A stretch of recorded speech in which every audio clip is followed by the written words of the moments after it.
আজি ৩ ছেপ্টেম্বৰ অভিৰুচি ক্ৰীড়া দিৱস উত্তৰ পূৰ্বাঞ্চলৰ প্ৰথমগৰাকী অৰ্জুন ভোগেশ্বৰ বৰুৱাৰ জন্মদিন ১৯৬৬ চনৰ বেংকক এছিয়ান গেমছত ৮০০ মিটাৰ দৌৰত সোণৰ পদক অৰ্জন কৰি দেশলৈ গৌৰৱ কঢ়িয়াই অনা অসমৰ শ্ৰেষ্ঠ ক্ৰীড়াবিদ অৰ্জুন ভোগেশ্বৰ বৰুৱাৰ জন্মদিনটো ১৯৮৩ চনৰ পৰা অভিৰুচি ক্ৰীড়া দিৱস হিচাপে উদযাপন কৰি অহা হৈছে সমগ্ৰ ৰাজ্যৰ লগতে জন্মস্থান শিৱসাগৰতো আজি ৰংপুৰ জ্যোতি ক্লাবৰ উদ্যোগত উদযাপন কৰা হয় ৪১ সংখ্যক অভিৰুচি ক্ৰীড়া দিৱস আৰু অৰ্জুন ভোগেশ্বৰ বৰুৱাৰ ৮৭ সংখ্যক জন্মদিন পুৱা ৰংপুৰ জ্যোতি ক্লাবৰ সভাপতি ৰাণা খানে ক্লাবৰ পতাকা আৰু শিৱসাগৰ ক্ৰীড়া সন্থাৰ সভাপতি পুনাৰাম মিলিয়ে অভিৰুচি ক্ৰীড়া দিৱসৰ পতাকা উত্তোলন কৰাৰ পাছতে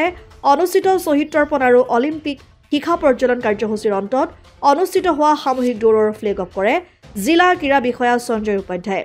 ৰংপুৰ জ্যোতি ক্লাবৰ পৰা আৰম্ভ হোৱা আৰু শিৱসাগৰ পুখুৰী পাৰস্থিত অৰ্জুন ভোগেশ্বৰ বৰুৱাৰ প্ৰতিমূৰ্তিৰ সন্মুখত সামৰণি পৰা সামূহিক দৌৰ কাৰ্যসূচীৰ অন্তত অৰ্জুনগৰাকীৰ প্ৰতিমূৰ্তিত শিৱসাগৰবাসীয়ে স্নেহ আৰু সন্মান প্ৰদৰ্শন কৰে ইয়াৰ পিছতে ৰংপুৰ জ্যোতি ক্লাবত ৰাজ্যৰ কিংবদন্তি ক্ৰীড়াবিদ অৰ্জুন ভোগেশ্বৰ বৰুৱাই শিৱসাগৰৰ ক্ৰীড়াপ্ৰেমী ৰাইজৰ উপস্থিতিত কেক কাটি উদযাপন কৰে নিজৰ ৮৭ সংখ্যক জন্মদিন অৰ্জুন ভোগেশ্বৰ বৰুৱাৰ আজি জন্মদিন উপলক্ষে শিৱসাগৰ ৰংপুৰ জ্যোতি ক্লাবৰ উদ্যোগত শিৱসাগৰ ক্ৰীড়াপ্ৰেমী ৰাইজৰ সহযোগত আমি অৰ্জুন ভোগেশ্বৰ বৰুৱাৰ জন্মদিন উপলক্ষে অভিৰুচি ক্ৰীড়া দিৱস উদযাপন কৰিলোঁ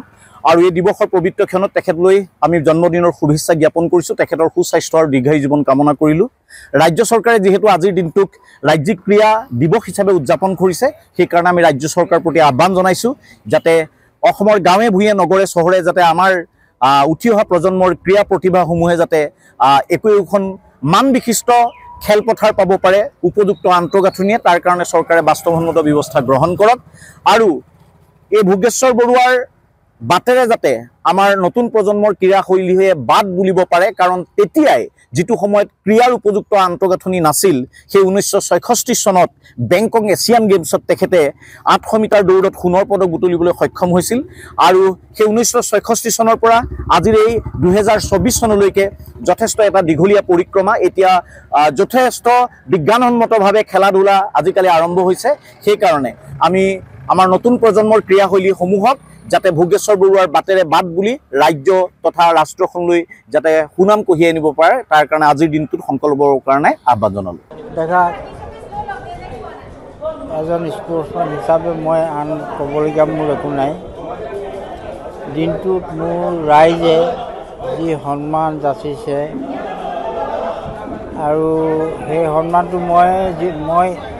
নিজেই অন্তৰৰ পৰা ক'বলৈ গ'লে মানে মই যিমানখিনি পাব লাগে তাতকৈ বহুত বেছিকৈ পাইছোঁ সঁচাকৈ কৈছোঁ জীৱিত অৱস্থাত মই ইমানখিনি পাইছোঁ আৰু তাত কি ক'ম ক'বলগীয়া আন একোৱেই নাই চাবলৈ গ'লে মানে মইনো কি এজন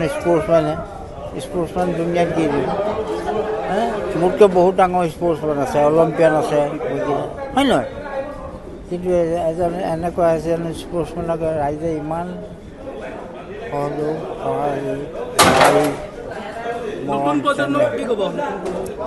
নতুন প্ৰজন্মক মই যিসকল নতুন প্ৰজন্মক এনেকৈ খামুচি ধৰি আছে মই তেখেতসকলকে ক'ম যে অধৰুৱা নকৰিব ল'ৰা ছোৱালীবিলাক ধৰি আছে ধৰক আপোনালোকে অধৰুৱা নকৰক তেওঁলোকক আগবঢ়াই নিয়ক সদায় এটাই মনত ৰাখক আধাটা এৰি দিলে ল'ৰা ছোৱালী খেল নহয় যিটো ধৰিছে যদি আপোনালোকে কাম মই ভালকৈ ধৰক আৰু তাক আগবঢ়াই নিয়ক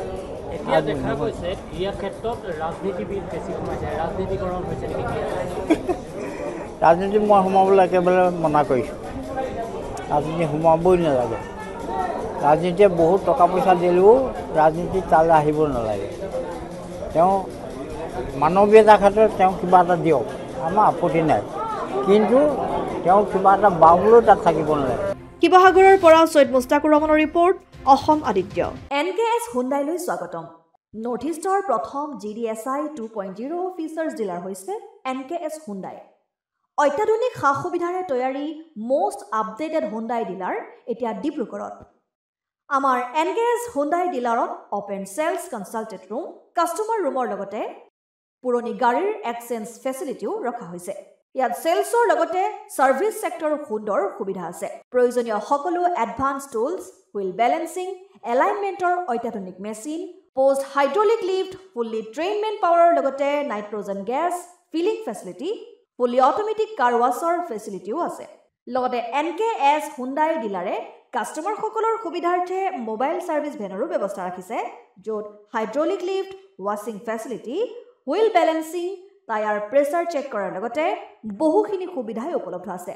NKS হুণ্ডাইলৈ আহক আৰু সুবিধাসমূহ গ্ৰহণ কৰক।